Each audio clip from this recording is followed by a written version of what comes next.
So I really, well, first of all, I mean, for Chris, when he got to the point of like, there's only one thing Ed O'Keefe is not good at, I could have sworn he was going to say wearing a condom. And yes, that was my first line of the time collapsing conference. So it's only going to go, usually try and reserve these jokes to like the afternoon of the first day because you've gained a little rapport. You could start talking about sex. It's out in the open. But then again, you're all here, so someone had sex with somebody. So I'm glad you're here. Okay, let's get going here. Thank you, Chris. Thanks for everybody. Really, this is very special for me in a few ways that you decided to come here and take the time out of not only your busy days, your schedule, your life, but we have guys from. Where's the guys from Costa Rica? Just raise your hand. There's like, 3 or 4 of you. We got guys from the United Kingdom. Where you at? Are you still sleeping? Oh, there you are, right? We got, who's from Canada? We have some guys from Canada. Ian, we got Goer, Eddie. Yeah. So, and then who's from the West Coast? Just out of curiosity, West Coast people, can't leave them out because they are superior. And then, I'm teasing. Let's talk about the people from New York. Where's the New York, New Jersey guys? Because we're all the same. There's Joe. Awesome. And then obviously the Midwest. Give me some love, Midwest. Yeah! Hey, there we go. Cool. Cool. So I got a couple things I want to do early on. Obviously, there's my crew. Let me introduce my crew to you before we start because I think you'll get perspective on my philosophies and just kind of how I operate when you see like why I do it, right? So this is my family. That's the family I grew up in. Those are not all my children. Those are my, that's my mom and dad in the middle. And then, you'll see Nola and myself. This is a few years ago. This was their 60th wedding anniversary. And then, my sister Peg's in the back. Peg, you want to raise your hand or just wave as Peg? She is my most mature sister. That's my way of saying she's my oldest sister, but I didn't just say that because that would kind of give away her age, which is stupid because she's like 39. Anyhow, so I grew up in this loving family and I have a loving family. We have 7 kids. I think how many are there? 4, 5, 6. Oh no, there is one more, Julia. And, this is, someone wrote this on our van. It says,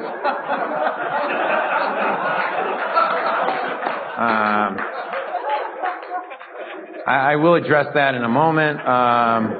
This is the look we get when we go to places that don't really care about children. They're like, why? When we ask for people to babysit, they're always like, oh, I really want to babysit. And then you hear, oh, so wait, tell me, how many kids do you have? And then they don't return your phone call. This was a comedian. This isn't really what I believe. I think it's pretty funny. So you want to know what it's like to having a 4th kid? Imagine you're drowning and someone hands you a baby. What's funny about this is like, people always say, it's like, well, I heard after 3, it's all the same. Like, you could have like 30 kids and it doesn't really matter. I'm like, okay, just do the fucking math. Like, it's a lot different, okay? But it's just the same. It's okay. So, since we're in political season, I thought we'd throw in a few jokes. Enjoy Cinco de Mayo. Next year, that stuff's canceled. Bernie, even though he's gone, this was after the Super Bowl. There's only 2 teams that are playing the Super Bowl. When you have 30 other teams who work just as hard in the Sanders administration, they should all play, or no one does. And then, we can't leave Barack out of it, even though JFK said, I will put a man on the moon. And Barack says, I will put a man in a women's bathroom. So if you're feeling uncomfortable yet, don't worry. I'll rip on a couple more people and then we'll just, everything will be positive from here. And this is Bill,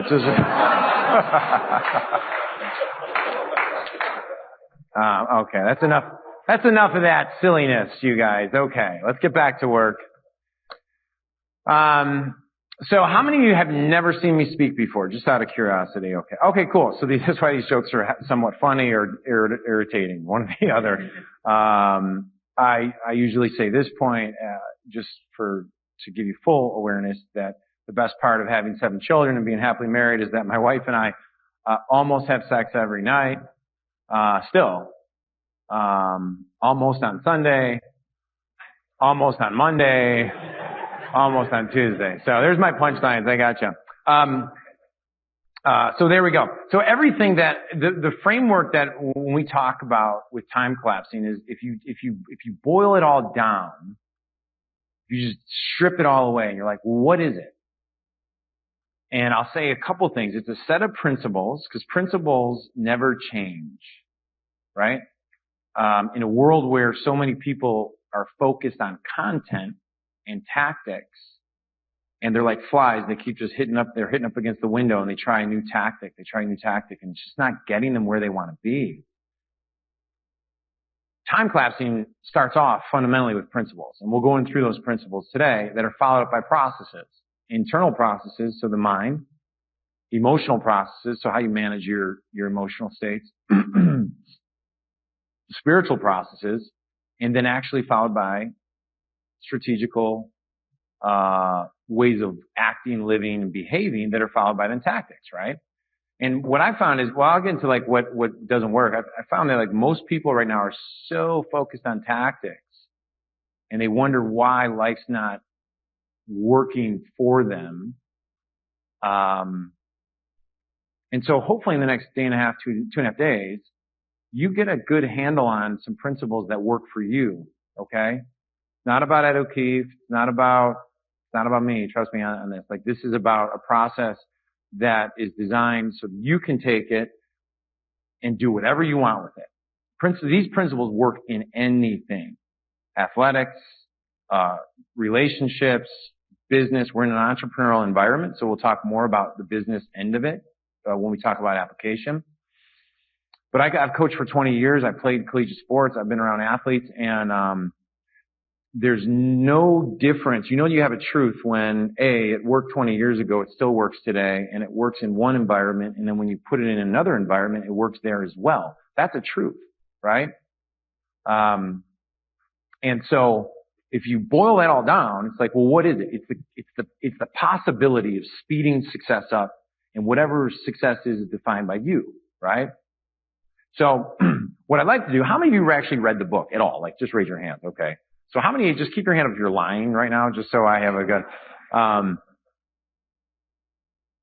because what's really exciting is that, if you read the book, you probably want to hear the stories behind the stories in the book, right? Because if you think about it, all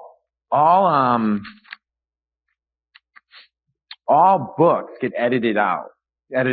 Where's my clicker? I just had to say no, right? All books get edited. So even like when I read it, sometimes I cringe because I'm like, oh, they left out the best parts, okay? So what I feel like I'd like to do in the next hour and a half that we're together, 60, 70 minutes, before we set up the rest of the day, is kind of give you a framework that then will set up the tone for the next day and a half, 2 days. Time is messed up in my head.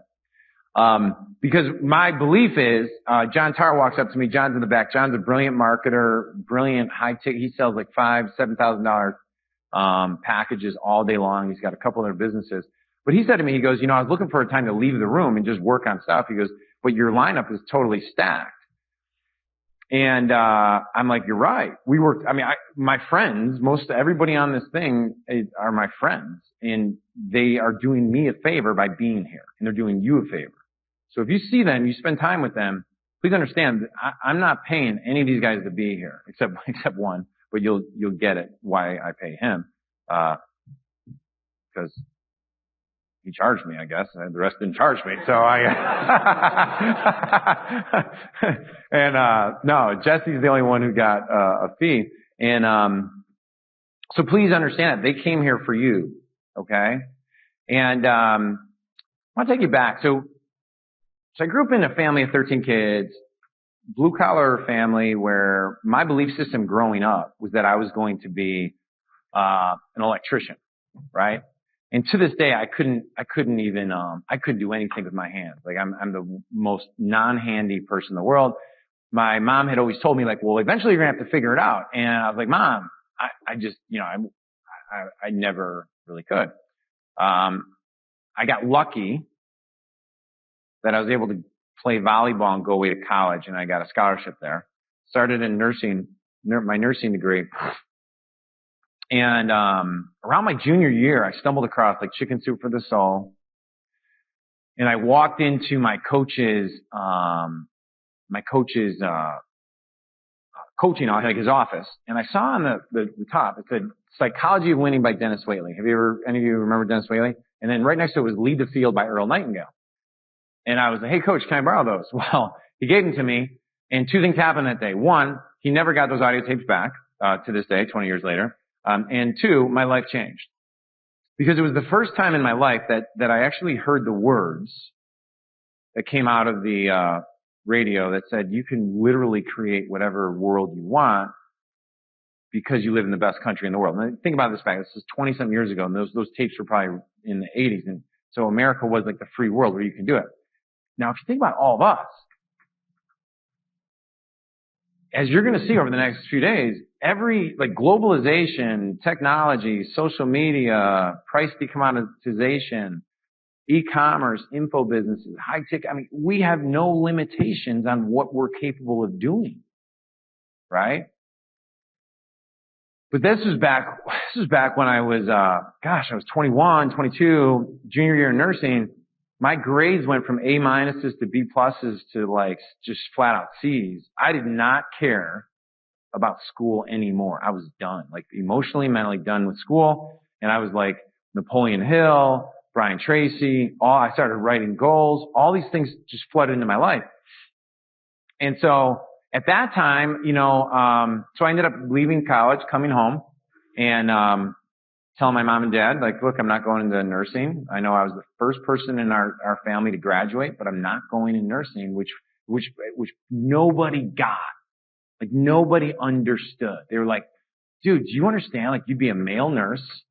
Everyone thought I was like that meant like you can just pick up chicks like left and right at the hospital. That's not really what happens. That's on ER. Like what did they call me? What was the back 20 years ago? What was they called me like all the nurses had a nickname for me. Like it was like, not Beachbody. It was, I'll tell you, it'll come to me. And it wasn't McDreamy. It was some stupid thing like that. And I was, ready to get taken advantage of. None of them did, but trust me, I was ready. The green light was on my shirt. It just wasn't happening. I don't know. Maybe I lacked experience. Anyhow, so I went out. That was like one of the first real pivotal points where I had to follow like the gut feeling, my heart. And you're going to see a pattern here with time collapsing. Like people who do amazing things follow that little like calling that's sitting in their gut or their heart. Whatever brought you here. Because trust me, like I looked at all the name tags of everybody who's not here yet, or like I guarantee there's a lot of people. You know how many messages I got in the last day and a half from people like, hey bro, sorry I can't make it. I just, no. Like keep that to yourself. This is where we're at. This is what's important. You guys right here are important. Okay? Because something magical is going to happen. And speaking of magic, a few years later, I started learning accelerated learning skills, and I had all this weird, cool opportunities to train under some people. But I'll tell you one cool training that I wanted to start off this with before we get into content. I was at this training where we were doing accelerated learning, NLP, because it was a teen camp. We were going to become facilitators. Like this was the power of being broke. I was able to just go do all these things. And this guy with white hair shows up, older man. I don't even remember his name. And he was the most impactful speaker I've ever seen. And we're all sitting there. We've been training all day. We had a fire pit, and we're all sitting there, and we had no idea what he was going to talk about. But like the head of the company said, we have a really special guest, and everybody here needs to listen to it, even though there was no agenda, there was no topic, and we had no idea what he was talking about. And so he started the whole thing out by grabbing like this white powder out of a pouch. And he said, back in ancient times, they take this powder. And he had a word for it. I don't know what it was, but he called it magic powder. And he went around the campfire and he took the white dust, threw up in the air, and like as far as you can see, and then he like pushed it out to the side of our group, and he walked all around the group. And he went to that side, threw it over there, and he brought it all the way back in. And he said, everybody here is now ready for magic to happen. And I'll tell you, I really don't even know what the hell he talked about. for the next, like 3 hours. He just told story after story. But every person in the room, like, just had radical transformations, and everything for them went faster. And I was thinking about our group, and I was like, our group here is that you may not know why you're here. You may be doing me a favor, some of the speakers. You may be someone who read the book, had no idea, and just like it coincidentally popped up in your life.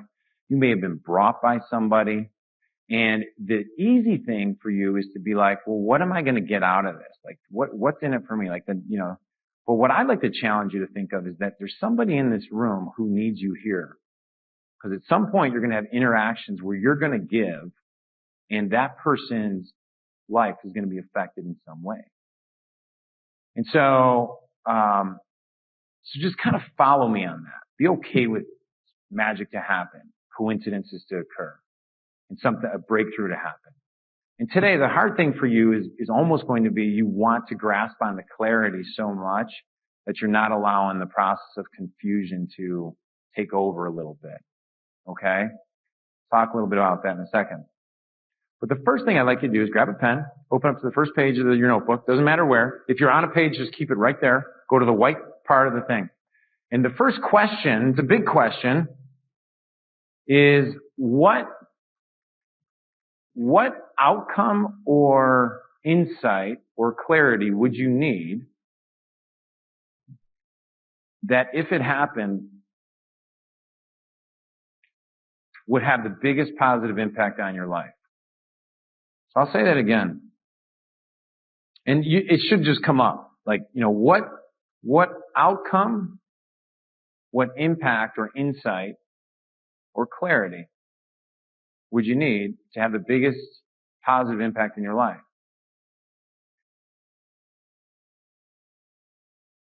If you have so many opportunities on your plate, one of the more positive things you might be looking for is clarity on which opportunity do I focus on.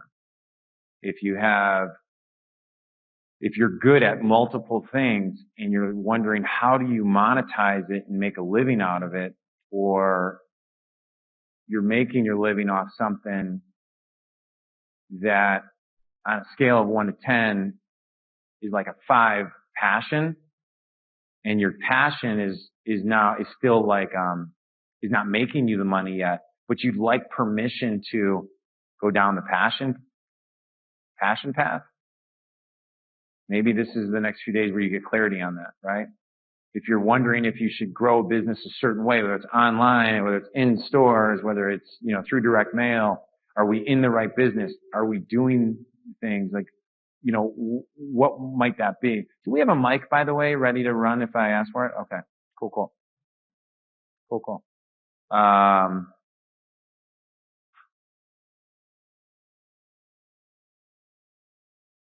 So that's some of the things, right? So, you know what? Hey, Chris Smith, I'm going to call Ed Clay because Ed always plays full out. So Ed's already written it out. So, this is a good way. This is my buddy Ed Clay. Ed, why don't you stand up? Let's give it up for Ed. Ed is the host of our mansion party tomorrow night with all the country artists and stars. He does look like a country artist, but, he's not. Ed, just introduce yourself real quick and then answer the question. Okay, my name is Ed Clay.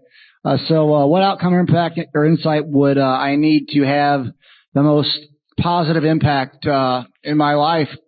My biggest goal in life is to cure cancer, so it would be an insight on how I could do that as fast as possible. Cure cancer, insight on that. So now, real quick, so just for everybody who doesn't know, so just really, in 1 minute, explain this quick backstory of how you got into this. Yeah, so I used to be a professional fighter, and that's how I met Lloyd actually through, Ed through Lloyd Irvin. And when I decided I didn't want to do that anymore, retired in 2012, and I was working on, my mom had an incurable disease, so I started studying alternative medicine, and basically, long story short, I thought I had an idea on how to fix it. I bought a hospital in Mexico. She was my second patient. She is now cured, and it's one of the top alternative cancer hospitals in the world. Yeah. Chris, can you run over to Laura real quick? Laura, I'm calling on you, girl. Stand up. All right. Introduce yourself, and then what's one key thing you want to get out of it? Hi, I'm Laura Catella. One key thing that I would like to get out of this would be clarity on what to focus on. So what do you do for a living, and what do you mean by clarity? I'm a copywriter. How many would like more clarity on what to work on or focus on? Just out of curiosity. How many are unclear whether or not you need more clarity? Okay. I'm a copywriter and marketing consultant, and what comes with that are a lot of different opportunities to partner in businesses, grow people's funnels, and I have a difficult time choosing from all those opportunities which ones to focus on. Awesome. Cool. Let's give it up. Give it up. Give it up. Romza, right behind you, Chris. Stand up and introduce yourself. Yeah, Rom. I'm ready, Stanley. I didn't. I was grabbing my coffee. I wouldn't pull a short joke like that. No, it's cool. Romza. I'm looking to time collapse this new project that we're working on, the nonprofit, where we teach kids in Costa Rica jiu-jitsu and feed them and teach them personal development and spirituality as well. And they're very like underprivileged kids, and we started a space. We opened the space, and we have about almost 30 kids in the last month, and we fed them. And I was just telling a few of the guys here that I've never seen gratitude. Sorry, I'm going a little bit further than your question. You're good, dude. Yeah, it's all I've positive. never seen gratitude for food as much as I've seen it in those kids' faces. Wow. And because we partnered up with like an organic local farm, and he drops off all the surplus at the academy, and we just give it out to their families, like a bag of organic greens a week. And we've had like kids crying, and it just changed my paradigm in the sense of like why I was doing what we were doing with the company. And awesome. Yeah. All right, cool. Let's give it up for Rome. It's awesome. So before I started learning, so let's just say my first business that actually made any money was my dental marketing. Well, actually, it was profitable. Was my dental marketing business. Before that was my mental toughness for athletes business. Okay, I'll explain a little bit. And then if you go back one step further, it's I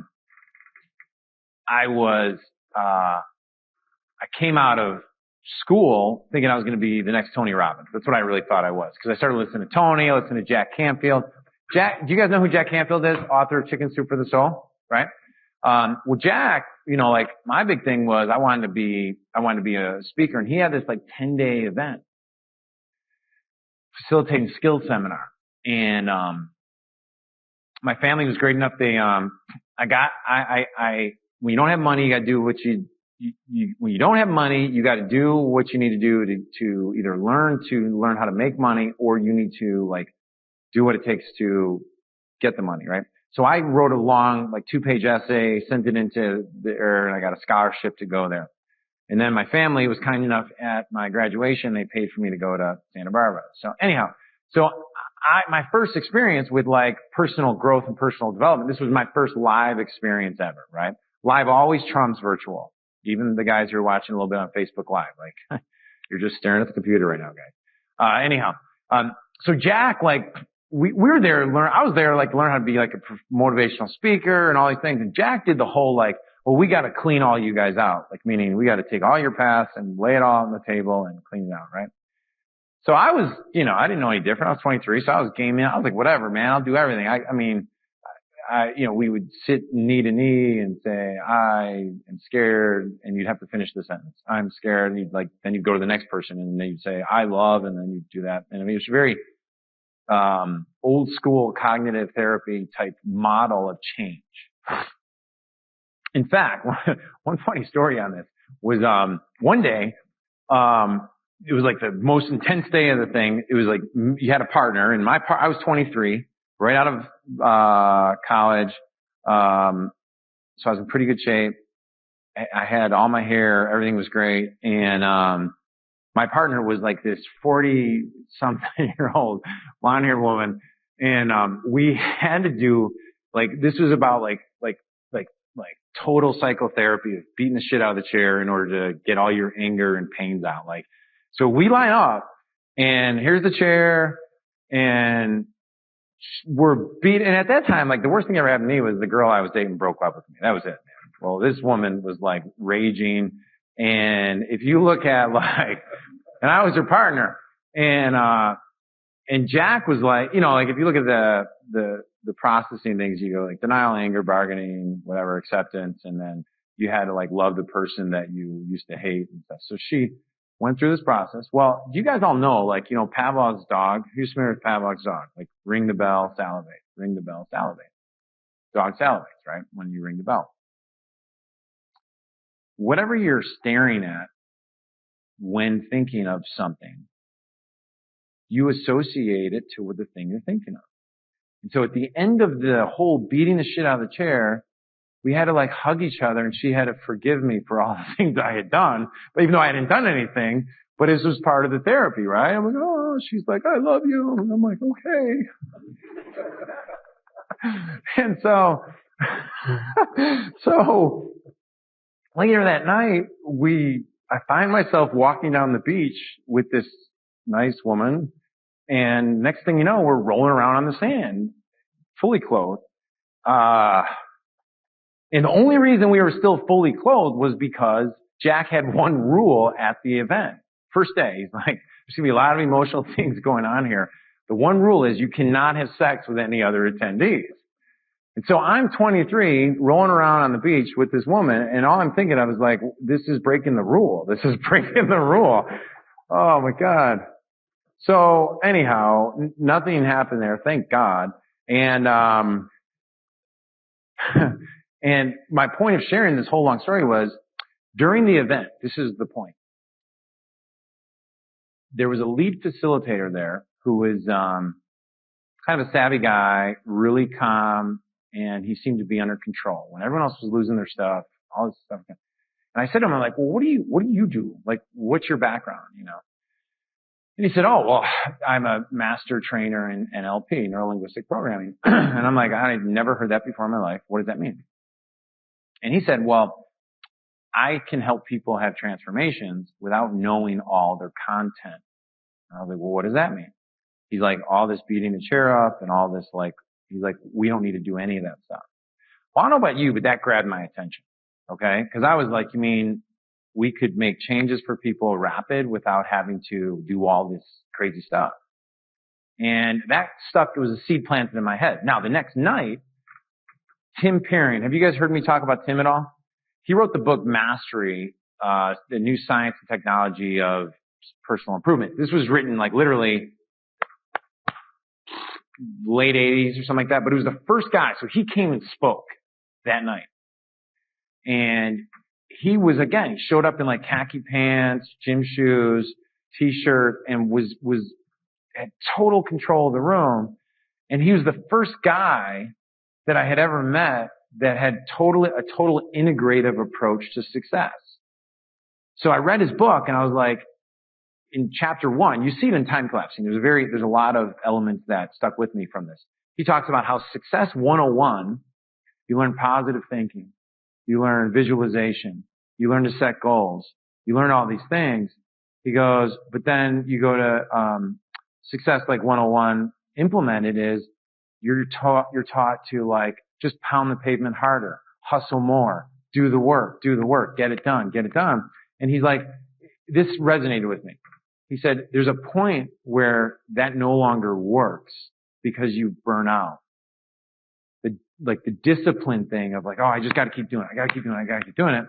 There's a point where you like just no longer like it. And so then he goes into like, that's where you need a better technology, like a better mental technology. And then he starts talking about NLP and hypnosis and other stuff. And I was like, damn, this is like good stuff. So I thought I had to go on this trail, which led me to Tony Robbins. So I went to Tony Robbins' event. Now, how many of you have been to a Tony Robbins event? Okay. I mean, like now Jack Canfield comes up, Jack's playing his guitar, and he's like, hallelujah, we feel better, and hug your neighbor. And then you go to Tony, he's like, yes! Ooh. You got it. And it's just totally, everyone's on chairs and whatever. And so that was cool. Well, one thing is that somebody was on stage and like Tony helped like remove a phobia. And one thing that stuck with me, and this is something I want you to either write down or note. Just note it first. Don't go crazy writing down. You should never have the urge to go follow somebody in a system who's not going to give you their system. And so what I mean by that is that if anybody ever starts teaching a way to do something, but then they don't show you how to do it, to me, that's a red flag. Like, I want a teacher who's going to say, hey, you want to learn about anchoring? You want to learn about keratophobia? I'll show it to you. It's not a big deal. It's not hard. But so I went out and started going through a lot of the trainers, and I went down that pathway. Okay. And so I'll give you one quick story, and then we'll talk about you a little bit. But, who's ever heard the story about Danny, the little boy who I helped with, who was having nightmares and stuff like that? You guys ever heard the story? Okay. None of you guys read my book. It's the frickin' second page of the book. Okay. Here we go. Someone's like, no, I swear to God, I did read it. I didn't know his name was Danny. I thought it was Bobby. You know. All right. So I'll tell a story. It creates a framework. Okay. Just so you know, for those of you who are looking for like ways to increase your income, like right now, just relax. Okay. I got to share, because this is the beginning of when I started learning like the concepts of rapid things happening rapid, where the rest of the population thought things should happen slow. This is where things started shifting for me internally, where I was like, okay, it's not, things don't have to be slow. And so I went and studied under a couple of different practitioners. Okay. And so I get a phone call out of the blue, kind of like how Chris got a phone out of the blue. And there was a guy who was like, hey, I have a 12-year-old son who's having nightmares and who won't shower, like won't go into the bathroom by himself. He won't go to bed without the light turned off. And I think you can help me. And I said to him, I go, all right, well, I could probably help you, but I'm really expensive. I charge him like $200.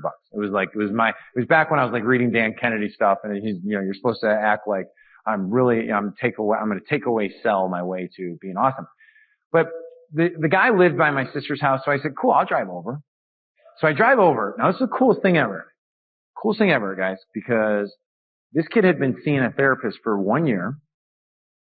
He was a great little kid, and all his dad wanted to do is tell me everything that was wrong with, like, why this is, like, ruining his life and all that stuff. And I walked up to the door. I still remember this. There was a white frame door. Walked right up. He was, like, sandwiched in between his mom and dad, because they were at the door, and then his little sister was behind him. And I said hi, smiled at them, and then I just looked right past the parents, and I said, hey, Danny, I heard you can do some really cool things with your brain. And that might sound simple, but what did I do right there in that, like, split second? What just happened? We reframed the whole situation. This is him doing stuff. It wasn't stuff that was happening. And so it was awesome. Like, so it took me like literally 3 minutes to make his phobia go away. And it was simple stuff, guys. Like, just popped him out of the picture, threw it up on a screen, had him, make it black and white, rewind it, shatter it. But here's the thing. This is what you really should be asking, right? Is because Danny and his parents showed up with like this fear. Like this thing that was holding him back, right? And all they wanted was the fear to be gone. That's where everybody stops. So it took like 5 minutes. It was cool. But what do you do now? So I turned to him and I said, cool, man. Like, I mean, first of all, I don't think the parents would be happy about paying $200 for 5 minutes work, because they didn't know that it was gone. I knew it was gone. And so I said to him, I'm like, dude, do you want to feel awesome everywhere you go? Do you want to experience more confidence in, like, what's your favorite things? And he loves sports. So I was like, tell me about baseball, man. Do you want to walk up to the batter's box and, like, when you walk in, you just instantly get a trigger that jolts like a sense of confidence from from your toes to your head? Who's going to say no to that? And then I was like, I stepped back. I'm like, well, what do you love? And he's like, I love, and he's a theater kid. He loves being in theater. And the bad thing for the last year and a half, they pulled him out of theater because he just had like it was the craziest thing ever, guys. So like, check this out. So like, when you get fears about like, could be something small and stupid. So you know what his thing was? He watched, was that Friday the 13th? Yeah, Friday the 13th. He watched Friday the 13th and he was at a sleepover.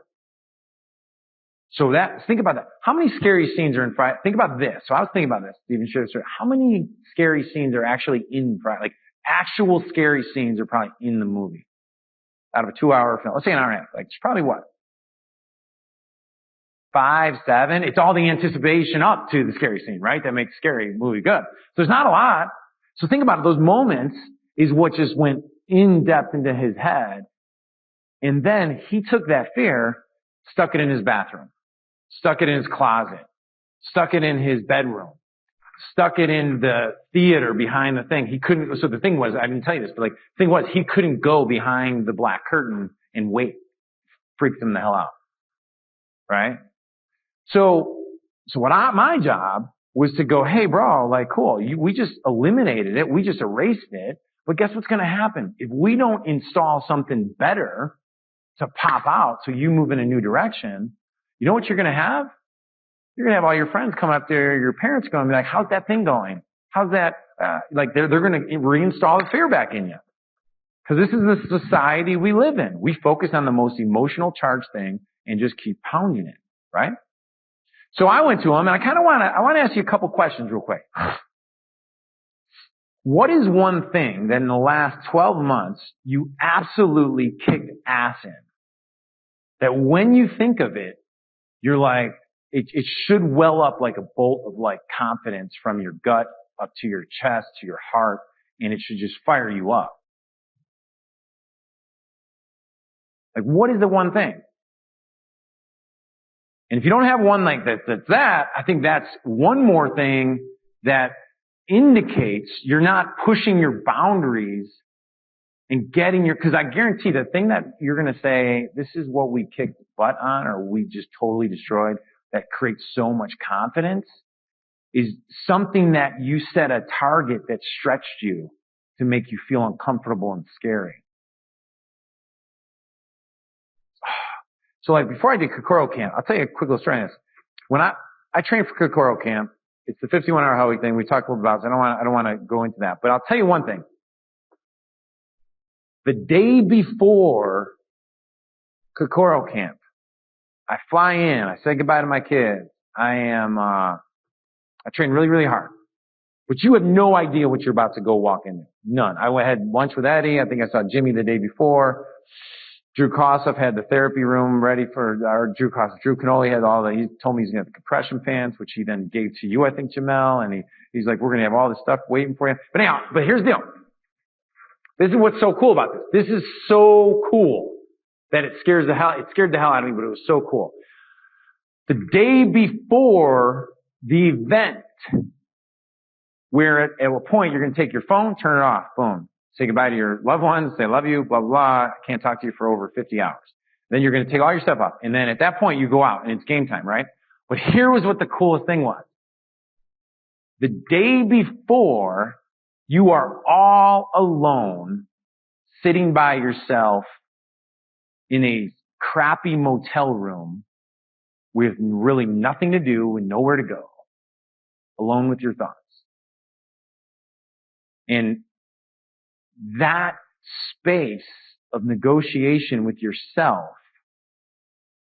is one of the most beautiful moments where you get to define who you're going to be over the next 2 days, 2.5 days, 3 months, 6 months, 1 year. I was talking to Dan Roitman, who you'll meet here shortly. He does not have to do financially what he is launching and doing. You'll hear all about it. He's taking some gutsy moves. But he is choosing to live in this space that 99% of our population, guess what? Does not even know exists. I was talking to, Chris about Kokoro Camp. So for me, I'll tell you, there's 3 things I did this year that I feel like I totally kicked ass. And I'm kind of upset because next week, it's going to be over a year, so I got to think of something new to kick my ass. Kokoro Camp was definitely one of them. Hell on the Hill was another one. After Kokoro Camp, I said this. I said, I'm ready to finish the book. The book is ready to be done. It was like one of those like internal triggers, right? And then we launched the book 2 months ago, and guess what? You're all here now. Whether we bribed you, stole you, grabbed you, told a friend to grab you, whatever, you're here. You're stuck now, right?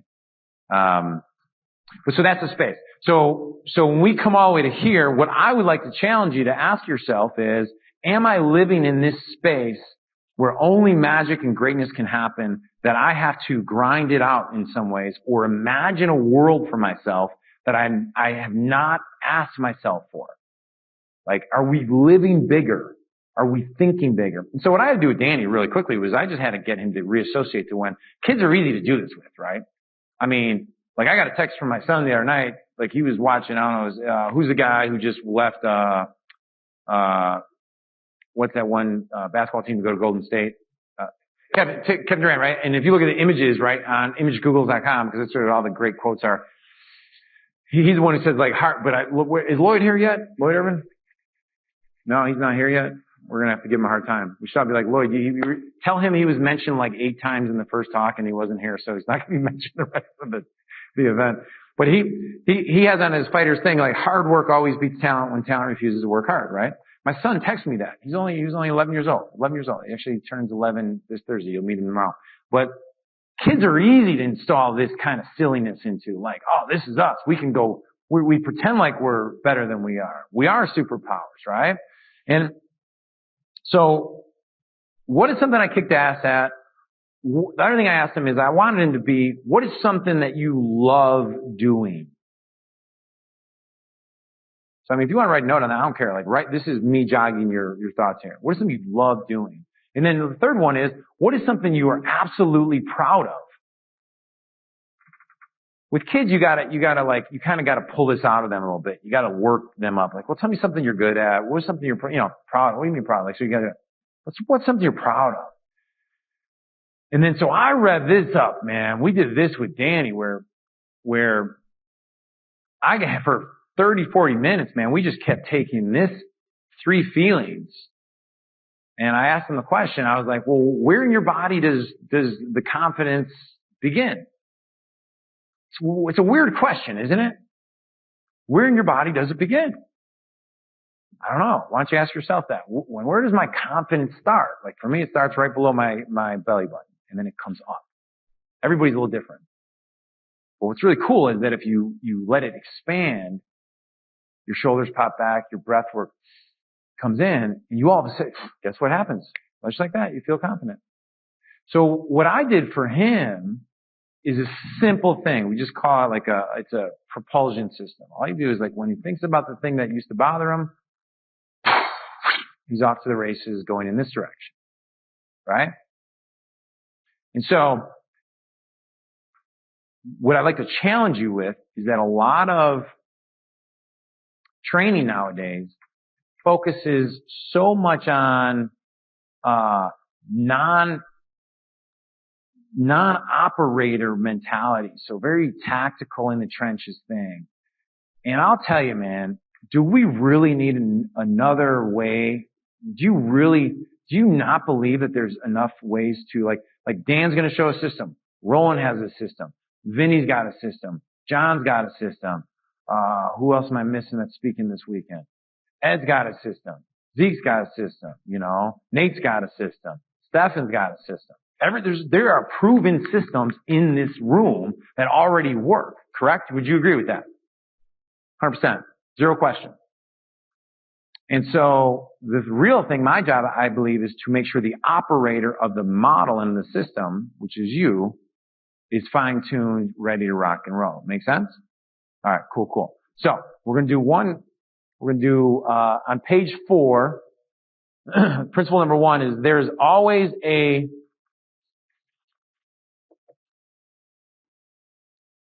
there's always a perspective of the world or point of view that, if taken, will expand your possibility and capability. There's always a perception of the world, how people see it, or a point of view that will expand it, if taken. And so the one thing that I'd like you to do is if you look at it, you got opportunity 1, opportunity and opportunity 2, and opportunity 3. As the day goes on, your job is to write out your opportunities that you think you have, and then ask yourself, who has a perception or point of view of the world that would dramatically expand my opportunity?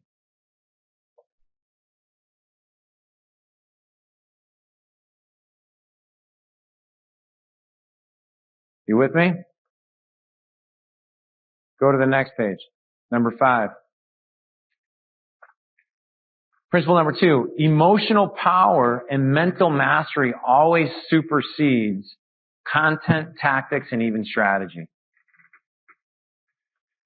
I've never met somebody with a great, I've met a lot of guys with great strategies who do good things. Let's see, I've met a lot of mentally tough people with bad strategies that haven't made it. And I've met a lot of people with good strategies with no emotional mastery who haven't made it. When we think about time collapsing, we're talking about how do we create this system in such a way that you, the operator, get to have the power in your life that you want. So when I talk about power, who could tell me what I mean by power? Just out of curiosity. What is power? What's the definition of power? Go ahead. Can we get Roma thing? It's really quiet in here, isn't it? I mean, I don't know if this is what you mean. It doesn't matter what I mean. For me, yeah. Being able to control my emotional and mental state in any situation. Okay, very good. Cool. Do you guys know what 2 snaps is? Just go, yes, 2 snaps. Yeah, just do it with me, right? 2 snaps. All right, 'cause usually when I talk, like when I need a drink of water, I'll call on somebody to share something like that. And when they share, instead of clapping, I'll just go 2 snaps. And it's just a nice and easy way to do it. All right, cool. Who else has a definition of power? Vinny, what's your definition of power? Well, my definition of power, I was talking to Roland, but I'll participate. Sorry about that. No, it's all right. We'll call on somebody else who actually pays attention. Yeah, you should. That'd be great. So, because I'm a loser. So, actually, but really for me, power. In the context of like what we're talking about. I really think it's something that I've been up to. I think it's something I'm working through in my life that, I was talking to someone about this morning. I think, bigger thinking and having a mindset designed towards a goal and clarity is huge. But I feel like lately in my life, I've been focusing on this idea of being tolerant of things that aren't good. And I'm allowing that to drag me down or pull me in directions. And so power is having the ability to remove things that don't be tolerant of things like bad behavior by employees or even smaller thinking by yourself or negative thoughts. Power is the ability to overcome the tolerance of things that are dragging you down. Love it. All right. 2 snaps for Vinny. Yeah, or clap for him. Doesn't matter. All right, cool. Jamel. Jamel's over here. Raise your hand. Stand up, please, just so Anna knows where she's going. Or there's Chris right there. Thank you. I come from an engineering background, so power is like force times distance over time. Wait, slow down now. Okay, just because you're a NASA engineer and you want to that was his way actually of totally just demonstrating authority and power. Like, just because I'm smarter than all of you guys, this is my quantum physicist definition. That was a disclaimer, right? Okay, slow down a bit so we can hear you. Yeah, power. I believe, if I remember, I haven't been an engineer for years. Let me bring that back. Take that power away. It's force times distance over time. So it's kind of like how much energy you're putting in, how far you're moving something, and how fast you're doing that all at the same time. So even in the real world, like the definition of power is exactly what we want to do. Okay, cool. 2 snaps. They want to share, Phoenix? My definition of power is the ability to change one situation into another by your design. Cool. Awesome. 2 snaps. Which kind of leads me to then, what's when you look at so power means a lot of different things based on you, right? And then so the other thing is, but all of you mentioned, with the exception of Jamel, but all of you mentioned a presupposition, a presupposing that you have control underneath, a control over those situations, which actually you did too. Does that make sense? So what we have done collectively as a group, whether you like it or not or whatever, is we have chosen to be outliers of society and go do that. My wife was telling me, we were at dinner the other night, and there's this new kids movie. It's like The School for Peculiar Children. Does anyone know? Am I saying it right? And she was explaining to me how we're just having dinner, and she was explaining to me how like the grandchild is the only one in the family who can see the bad people. And the bad people come, or the monsters come, and they like rip out the eyes of the, she said it was really bad, because we had like 3 kids in our bed crying from nightmares. And trust me, the whole thing I did with Danny is a lot harder with your own children, because we're like, it doesn't work, oh, I can't chittering, I want you to sleep in your bed. Alright, just get in the bed. I know. One day we will touch again each other, honey. By the way, the best, I get all these messages, and half of them are from you guys. Anyone who wants, like, message me on Facebook, they're like, hopefully I'm not interrupting number 8, but I had a quick question for you. I'm like, alright. For all the married people in the world, you understand what sex is like after marriage. Exactly. Actually, I should say after, then you go like 10 years of marriage, and then, anyhow, all right, cool. So anyhow, what the hell were you just talking about? Okay, so she said it's these people, the grandfather and the grandson, it skips it. This is good stuff, man. It skips a generation, and he's able to see the monsters, but no one else can. I'm sitting there with my fork, put it down, and I said to my wife, I go, you just described my whole life right there. But the difference is, I see the good people when no one else can. And I have a funny conclusion that everybody in this room are the same way. Right? Because the only reason you would go down this path is you see the world differently than everybody else. The only reason. Right? And so, like Vinny's definition of power of, well, I can control, what he really says, I can control my circumstances. He said the same thing. Okay? There's a presupposition that if you understand what it is, you can control your circumstances. But there's something that even comes before that, which is like my willingness to give myself permission to be allowed to not only control my circumstances, but then also enjoy the riches of it. Because you were the one taking the risk, right? So I want to show you two quick little, can we cue those videos up? I don't know if Jerry's around here or what. Yeah. So I'm going to show you 2 quick little videos. One's of Rock, The Rock. No confusion. And the other one is J.K. Rowling. Then we're going to do a small exercise. During the exercise, I'm going to give you about 12 minutes, okay? During that time, if you have to pee, 'cause I know I may just sit in the room, I'll let you go for a little bit out there. Grab coffee. We'll do a working break. Is that cool? So how many agree, how many of you like what we're doing so far? It's good stuff? Great. You know, like, it's a little different. I really I'll tell you, I'm going to share something personal with you. I had a PowerPoint deck of 100 slides. But I was like, you know, you guys, need to hear the stories that built this system. Because the system is, like, my next book is going to be called Life's Whisper. And I don't know the subtitle yet.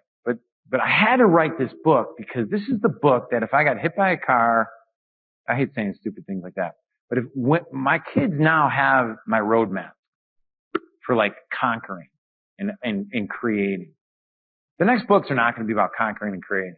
They're going to be more about finding your calling, following your life's purpose, following the thing that makes you feel good, identifying your superpower, becoming the best you possibly can. Even though it is in this book, we're going to go deeper into it in those things, helping people to have those transformations. So I hopefully you're enjoying this where it's a little more free flowing. But the feedback I got from a lot of you coming was you wanted something different than what you get everywhere you go. Is that fair? And I wanted to do something different. So what I do a lot, there's a concept called modeling. You've all heard it, right? Modeling? Okay. There's a couple rules in modeling. I'll give you a couple of simple rules. Cause what we're going to be doing all weekend or all week is modeling. And so time collapsing assumes is one of the ingredients that we find people that we're going to model, and then we go, that we like what they're doing, and then we go take what's in their neurology and we stick it in our own. The doorway to that is if I'm an athlete, if someone physically does something, I can physically replicate it. And I could do it literally. It's very easy to do with athletes because like when I would box with Ed, he does it, I do it. Don't have to really think, right? But what I'm really curious about is is this good to go? I might have you flip it to this real quick. I want to take 3 minutes to teach this concept because if I don't teach it, you guys may miss some things. Actually, don't worry about it. I need my, and I'm going to need my white pen. We'll do it after the break. Doesn't matter. I'll show it in a second. The doorway to understanding people's internal world is what? Who can tell me what it is? What's the doorway to the soul? Who just said that? What'd you say? Language. So, when people talk about their philosophies or things, just listen to the language. They're giving you everything you need to know, whether it's to sell them, whether it's to motivate them, whether it's to help them transform. And so when you listen to like The Rock and JK here, listen to like if you took their language and made it literal on yourself, what images pop up in your own mind? And just enjoy that. But that's how we're going to start doing it. I'll explain it a little more as we go. When you listen to Dan, when you listen to Jeff Usner. Is Jeff here, by the way, yet? Is Jeff all right? He's driving here? Oh, good. Well, that's a big difference because he lives where? That doesn't matter. Okay, whatever. He's driving. He's being driven. Hopefully not to Memphis there around. All right, here we go. All right, let's play The Rock here. One of the most important things you could realize is that you're not alone. You're not the first to go through it. You're not going to be the last to go through it. And oftentimes it happens. You feel like you're alone and you feel like it's only you and you're in your bubble. And I wish I had someone at that time who could just pull me aside and, hey, it's going to be okay. It'll be okay. So I wish I knew that. Just got to remember. Hold on to that fundamental quality of faith. Have faith that on the other side of your pain is something good. After about a month and a half of staying in that little apartment and cleaning, I got a phone call from the head coach of the team who cut me, the head coach of the Calgary Stampeders. He called me and he said, hey, I know we cut you, but I'd like you to come back. I said, okay, I appreciate that, coach. Thank you very much. I'll think about it. And he said, okay, great. I hung up the phone and my dad said, you're going to do it, right? I said, no, I don't think so. I think I'm done with that. And he goes, what? I said, my gut tells me I'm done. He said, what are you going to do?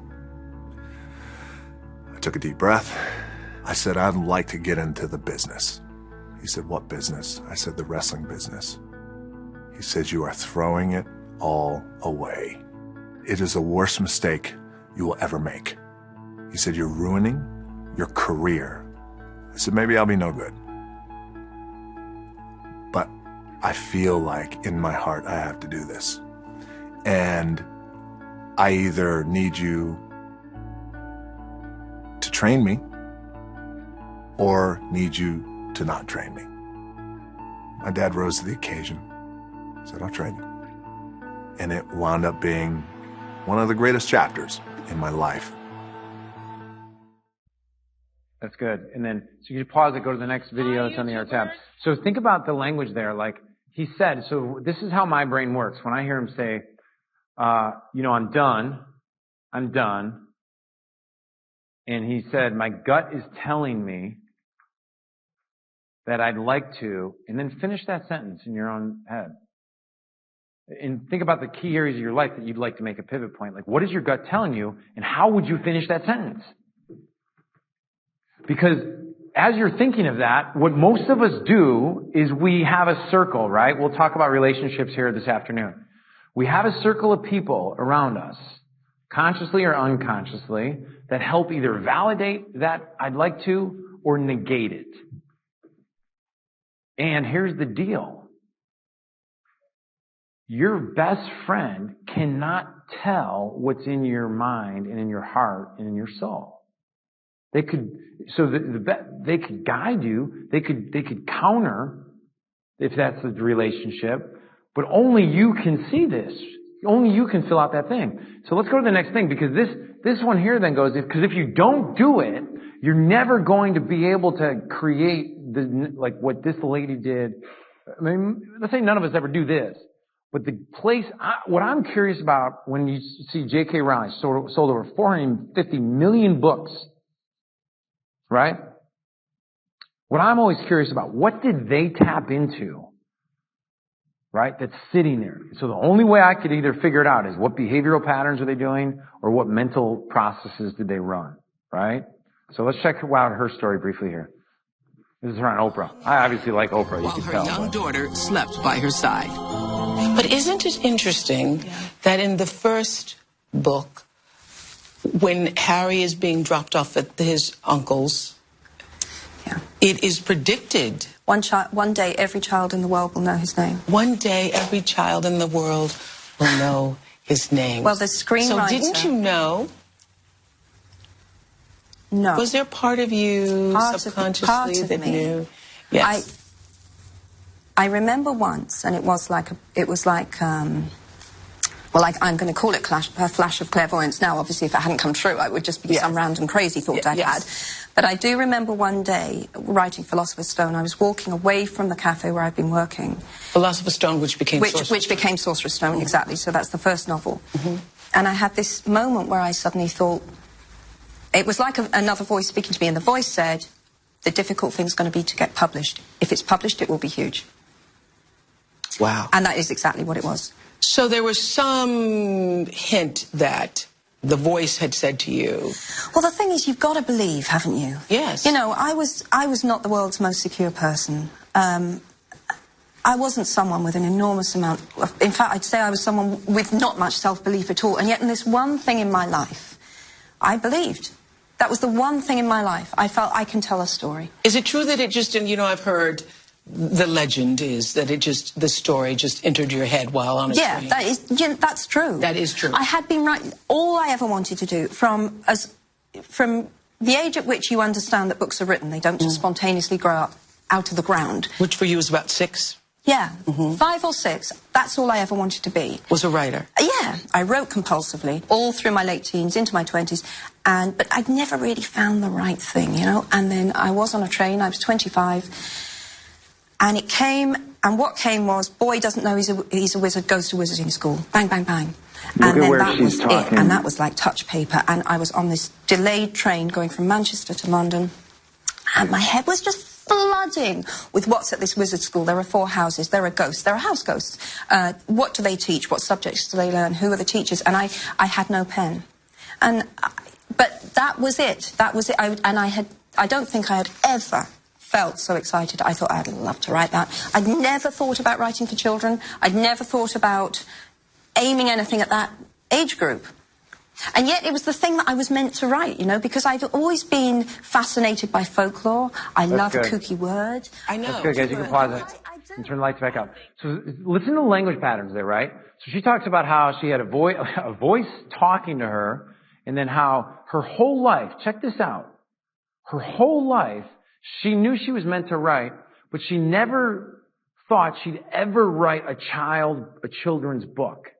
She never thought she would be in this. Finish that sentence. I mean, Ed, did you ever think your entire life you'd ever be running a frickin' hospital? No way, dude. Did you ever think you would actually retire from internet porn? Anyhow, so like your pathway is not there. But so here's the thing.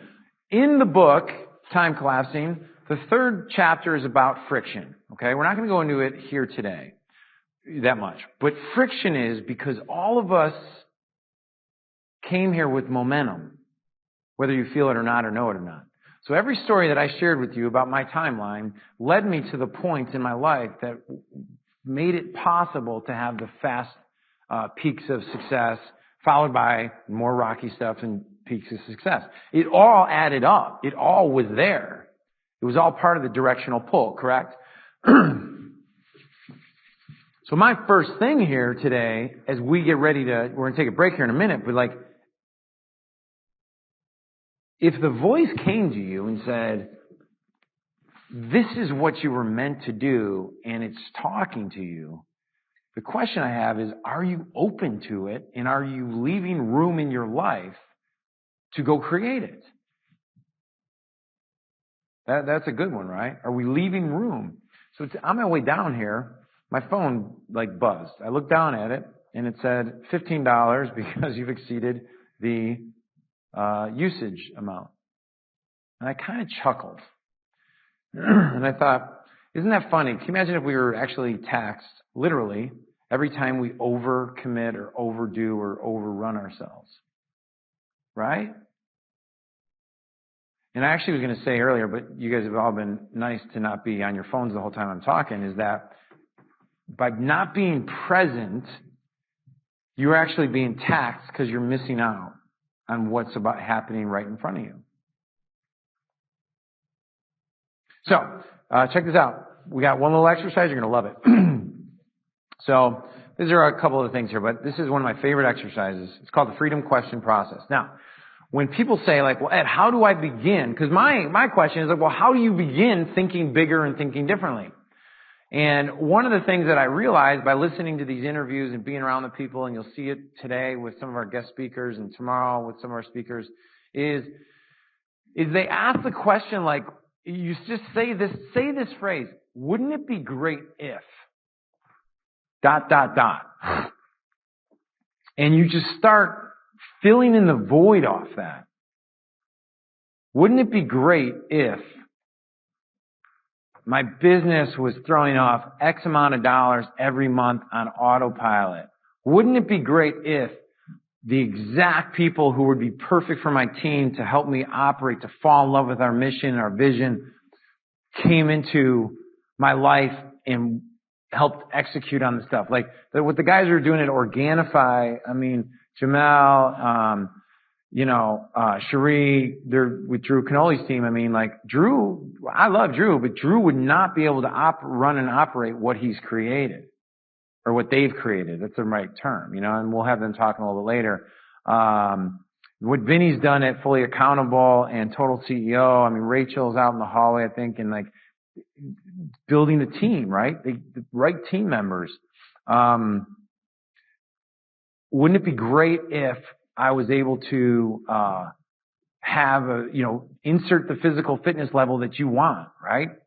And enjoy working out. Most of you, the reason why, like, I think exercise and fitness is vital to reach this next level, like I talked about the space, is because the space, you need to sometimes use the physical.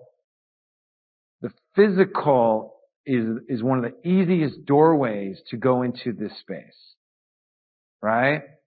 Because the physical, all you gotta do is push yourself to the point where you hurt, and now you gotta like enter and talk to those demons and be like, oh, here's that little voice that's been telling me I suck all these years. Oh, I'm gonna show you. How are you gonna show it? Just by not quitting, right? The reason I love CrossFit is because I show up, what I got to do is on the board. I just do the thing that's on the board, and I do it with the effort that I need to push through, and then I'm done. I get to go through it. But wouldn't it be great if, and I'll just walk through that, okay? So we're going to take,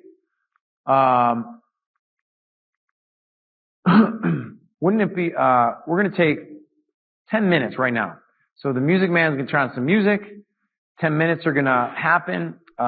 During that time frame, I'd like to ask you that you spend a minimum of 5 minutes on the wouldn't it be great if. I don't care if you hit the bathroom first and then come back. Once you come back, we're gonna I'll release you. We're going to get ready for Mr. Dan Reutman. Dan is an amazing character, and I'll tell you more about him in a second. But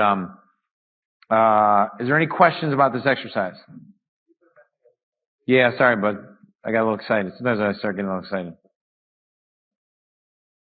All right, so in 10 minutes, we're going to meet right back here, and then I will talk for a few minutes. We'll let you go. All right, music, please.